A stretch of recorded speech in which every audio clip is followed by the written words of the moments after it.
ബഹുമാന്യരായ സഹോദരങ്ങളെ, സഹോദരിമാരെ, ഒരു കാര്യം പ്രത്യേകമായിട്ട് ഉണർത്താനുണ്ട്. നമുക്കെല്ലാം അറിയാവുന്നത് പോലെ ആറ്റുകാൽ പൊങ്കാലയാണ് ഏതാനും ദിവസങ്ങൾക്കകം വരുന്നത്.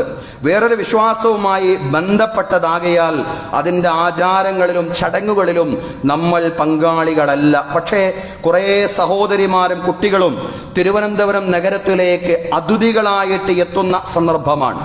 അവരുടെ ഏറ്റവും നല്ല ആതിഥേയരായിട്ട് മാറാൻ നമുക്ക് സാധ്യമാവണം. റമദാനിലാണ് ഈ വർഷം യാദൃശ്ചികമായിട്ട്, കഴിഞ്ഞ വർഷവും അങ്ങനെയായിരുന്നു ഈ പൊങ്കാല ഉണ്ടാവുന്നത്.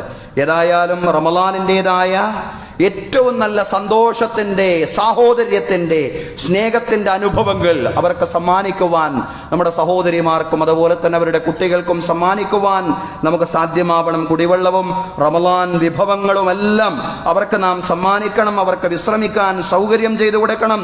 നമ്മുടെ മസ്ജിദുകളും വീടുകളുമെല്ലാം അവരുടെ മുമ്പിൽ പൂർണ്ണമായും തുറക്കപ്പെടുന്ന ഒരു സാഹചര്യം തീർച്ചയായും ഉണ്ടാവേണ്ടതുണ്ട്. സ്നേഹവും സാഹോദര്യവും.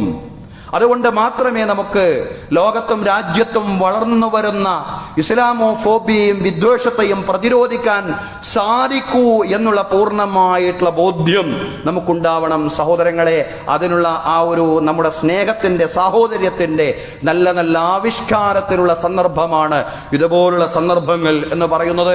അല്ലാഹു തആല അള്ളാഹുവിൻ്റെ പ്രീതി ഉദ്ദേശിച്ചുകൊണ്ട് ജാതിമത വ്യത്യാസങ്ങളില്ലാതെ എല്ലാവർക്കിടയിലും സ്നേഹവും സാഹോദര്യവും ശക്തിപ്പെടുത്താൻ വേണ്ടി നാം നടത്തുന്ന എല്ലാ ശ്രമങ്ങളെയും പടച്ചതമ്പുരാൻ നമ്മിൽ നിന്ന് സ്വീകരിക്കുമാറാവട്ടെ.